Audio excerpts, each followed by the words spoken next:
자, 다음은요, 불교입니다. 네, 우리가 이제 유교 배웠고 도교 배웠으니까 이제 불교. 사실 우리 역사에서 불교를 빼놓고는 역사를 설명할 수가 없어요. 문화유산을 설명할 수가 없어요. 대부분이 그 불교 문화유산 속에서부터 나오는 그런 결과물들이기 때문에 그렇습니다. 자, 불교의 수용. 고구려 백제 신라가 있습니다. 자, 고구려는요, 불교는 다 이제 외래 종교예요. 외래 종교이기 때문에 중국을 통해서 들어오게 되어 있습니다. 중국을 통해서 들어오게 되어 있습니다. 그래서 고구려 같은 경우에는 소수림 왕 때 제가 설명드렸죠. 네, 바로 근초고왕에 의해서 고국 원왕이 전사됐고 고구려는 위기였고 그 위기를 극복했던 왕이 바로 소수림 왕이었다. 어떤 방법으로? 변화. 싹 바꾸는 거였죠. 그죠? 그게 바로 불교의 수용, 율령의 반포, 그리고 태학의 설립이었다. 거기 이제 불교가 나오는 거예요. 그때 그 불교를 중국 전진에서부터 수용을 하고 있죠.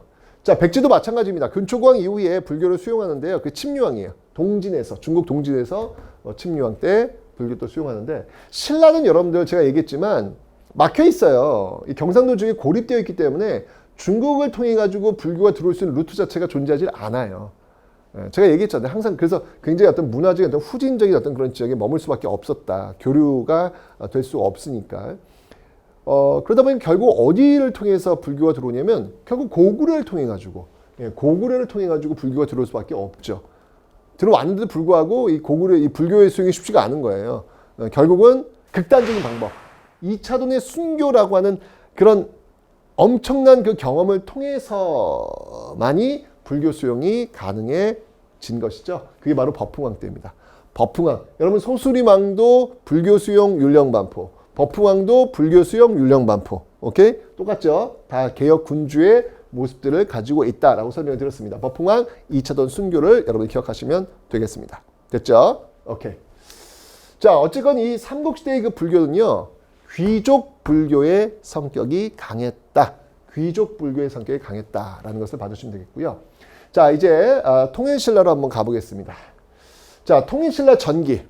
이 통일신라 전기. 이때 여러분들 꼭 기억해야 될 승려들이 있습니다. 자, 그 승려들. 원효, 의상, 해초. 자, 이 사람들 꼭 기억하셔야 돼요. 원효, 의상, 해초. 자, 원효. 일단 여러분들 원효하고 의상하면 여러분들 꼭 기억해야 되는 그 유명한 이야기 있잖아요. 원효와 의상은 베프였는데 이 둘이 불법을 구하러 출발하였다. 그런데 중간에 너무나도 목이 말라가지고 물을 찾는데 물이 없는 거라.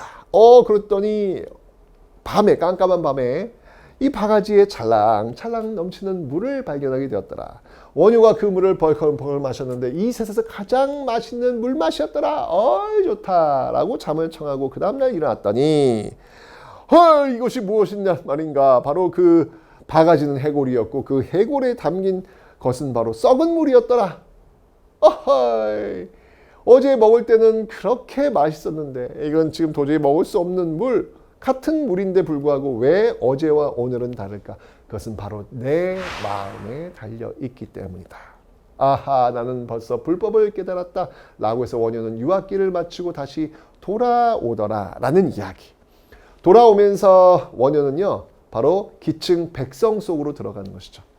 어떤 그 귀족들, 원효도 이제 어떻게 보면 육두품 그쪽이겠죠. 어떤 귀족들의 어떤 그런 권위의식을 내리고 백성들 품에 들어가서 백성들과 함께 불교를 이야기할 수 있는 그런 승려로 거듭나게 되더라. 이게 바로 원효. 그러면서 이 원효는 바로 그 백성들과 함께 춤추고 노래 부르고, 이 무예가 그런 거 아니겠습니까? 무예가 춤추고, 일심사상 모든 것은 마음에서 나온다. 그리고 이 춤추고 무예가 이런 나와가지고 결국은 불교의 대중화를 이뤄낸 사람, 그 사람이 바로 원효였다 라고 설명드렸지 않습니까? 그죠?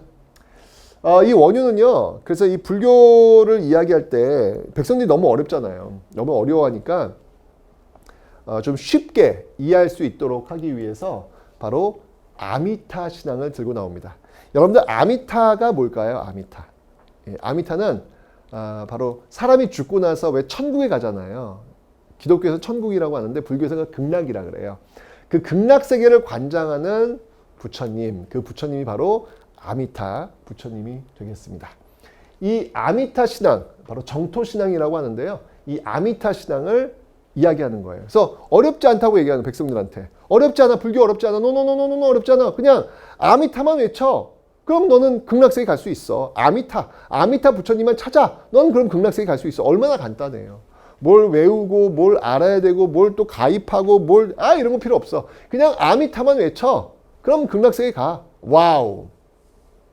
정말 현실 세계에서 너무나 힘들어하는 어떤 그런 백성들한테 아미타만 외쳐. 아미타. 야, 이건 정말 최고일 수밖에 없겠죠. 네. 그러면서 이 불교의 대중화, 열렬한 정말 이 당시 아미타 외쳐 아미타 너희들 구할 거야 구원 세상 아미타 세상 오이에 거의 이 당시의 BTS가 바로 원효였다라고 보시면 되겠습니다. 정말 그 민중들한테는 폭발적인 그런 어떤 인기를 얻게 될 수밖에 없겠죠. 그래서 불교의 대중화를 이끌었던 게 바로 원효가 되겠습니다. 근데 원효는 정말 이렇게 그 실천 운동가이면서 동시에 학자였어요. 정말 많은 그 공부를 하고 저술을 했던 그런 학자이면서 실천 운동가의 모습들을 고루 갖추고 있더라. 그래서 이 원효 같은 경우에는 항상 모든 것들은 하나로 통한다. 원융회통 사상이라서 모든 것들 하나로 통한다. 세상이 모두가 다 달라 보이겠지만 그래도 결국 하나로 통하게 되어 있다라고 하는 원융회통 사상도 얘기하고요. 그 다음에 신문화쟁론. 여러분 이 정토신앙이 뭐냐면 서방 정토가 바로 극락세계를 얘기하는 거예요. 그래서 아미타 신앙이 정토신앙에 연결되는 것이고요. 신문화쟁론. 이게 신문화쟁론. 화쟁론도 이 원융회통과 연결되는 거예요. 조화. 결국 막 이렇게 싸우고 있는 것 같지만 이게 결국은 조화롭게 하나가 된다라고 하는 신문화쟁론. 화쟁이 원융회통과 연결되는 겁니다. 그래서 이런 어떤 것들을 원효가 주장하고 있다라는 거 봐주시면 되겠습니다. 정말 그 불교 대중화를 이뤘던 그런 인물이고요. 그런 것 같아요. 정말 이게 뛰어난 능력이 있는데 그 능력을 다른 사람들과 같이 공유하려고 하는 거. 이게 얼마나 대단한 겁니까, 여러분들? 그죠? 나 혼자 알고 나 혼자 잘 먹고 나 혼자 잘 살려는 그런 모습들이 아니라 내가 알고 있는 이 기쁨, 내가 알고 있는 이 행복을 다른 사람과 같이 나누려고 하는 이런 모습들. 이런 모습들은 참 지금도 귀감이 되지 않나 그런 생각이 듭니다. 그죠? 자, 원효의 베프 의상이 있습니다. 네, 의상은요.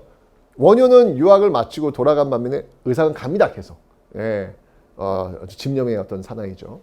의상은 이제 가서 공부를 하고 와가지고 이 화엄 사상을 굉장히 발전시키는데요. 이게 뭔지는 여러분 모르셔도 돼요. 그냥 불교 어떤 교리 중에 하나가 되겠습니다.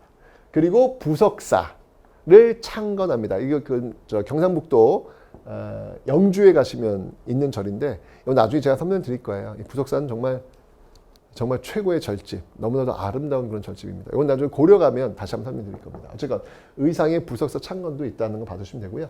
그 다음에 해초가 있습니다. 와, 이분 대단하셔. 왕 오천축국전. 이 갈 왕자야. 어딜 갔냐면 오천축국이 어디냐면 인도에 인도까지 가가지고 그 불법을 구하기 위해서 가는 그 여정에서 어떤 기록들을 남긴 겁니다. 우와, 인도까지 걸어간 거야. 물론 이제 중간에 배도 타고 뭐 말도 타고 이제 그랬겠지만 어쨌건 간 거예요. 걸어간 거예요. 예. 대단하죠, 여러분들. 불법을 구하기 위해서 그 걸어가는 그 여정 자체가 하나의 그 수행이었고 고행이 아니었을까라는 그런 생각이 듭니다. 저도 가끔은 뭔가 좀 힘들고 어려운 일이 있을 때 걷고 싶더라고요. 예. 걷다 보면 문득 몇 킬로 이렇게 막 오랫동안 걷다 보면 문득 또 정리가 되는 그런 힘을 얻게 되는 것 같아요. 여러분들도 많이 힘드실 때 해초처럼 좀 걸어보시기 바랍니다. 네, 왕 오천축국전. 그래서 이렇게 원효 의상 해초를 여러분 좀 기억해 놓으시면 되겠습니다. 자, 통일신라 전기는 이렇게 쟁쟁한 그런 승려들이 등장을 했고요. 특히 이제 원효와 의상 같은 경우는 불교의 대중화를 이뤘다. 특히 이제 의상도 여러분들 아까 그 원효 같은 경우에는 아미타 신앙이라고 했는데 의상 같은 경우는 관음 신앙이라고. 아미타. 그러니까 여러분 부처님은요 여러 가지 종류가 있어요. 예. 아미타 부처님은 극락세계를 관장하시는 부처님이고 관음 그 보살이 있어요. 관음은 현재 살고 있는 사람들의 소원을 들어주는 그런 역할을 하십니다. 그러면 관음신앙, 의상의 관음신앙은 현재의 문제를 해결해주고 원효의 아미타 신앙은 사후세계, 죽고 나서의 어떤 그 극락세계를 책임져 주는 거잖아요. 그러면 현재와 미래를 다 이 관음과 아미타가 다 해결하는 거야. 그러고 보니까 여러분들 뭐야? 나무, 아미타불, 관세음 보살. 나오잖아 이게. 나무라고 하는 건 이제 바라고 소원한다는 얘기잖아요. 누구한테? 아미타 부처와 관세음 보살. 야, 이거 얼마나 이 백성들이 현명해. 여러 부처들이 있어요. 여러 보살들이 있어요. 그 중에서 핵심, 현재와 미래를 해결해 줄 수 있는. 현재는 소원으로 좀 되는 거고, 미래는 극락세계 가면 되는 거고, 대표적인 거 딱 두 사람. 아미타불과 관세음 보살. 나무 아미타불 관세음 보살. 이렇게 나오는 거네요. 그죠? 그 나무 아미타불 관세음 보살에 바로 의상과 원효가 있다라는 것을 연결해 놓으시면 되겠네요. 좋습니다. 자, 통일신라 전개는 이렇게 쟁쟁한 승려들을 기억해 놓으시면 되고요. 통일신라 말기는 이미 제가 설명드렸어요. 중앙에서는 진골기득권의 왕위 다툼, 지방에 대한 통제가 되지 않아. 그러면서 호족들이 내가 장군이고 내가 성주야라고 성장했어. 그들이 선호했던 종파는 바로 선종. 왜? 누구나 참선을 하면 부처가 될 수 있다. 누구나 왕이 될 수 있다는 논리. 즉 골품제의 유리벽을 깰 수 있는 논리. 그 논리가 바로 이 선종이 나오잖아요. 그래서 9개의 산의 그 유명한 선종 사찰들 구산선문이 만들어지고 있다 라고 설명을 드렸습니다. 그죠? 복습이었습니다. 자, 불교의 흐름. 중국에서 들어왔고 그런 것들이 중앙집권 강화에 도움이 되었고 이후에 통일신라 오면서 이렇게 원효 의상 해초에 의해서 불교가 굉장히 정리되는 모습 보였고 통일신라 말기에선 선종이 또 이 호족들의 후원을 받으면 성장했다라고 하는 내용을 여러분 정리해 주시면 되겠습니다. 됐죠?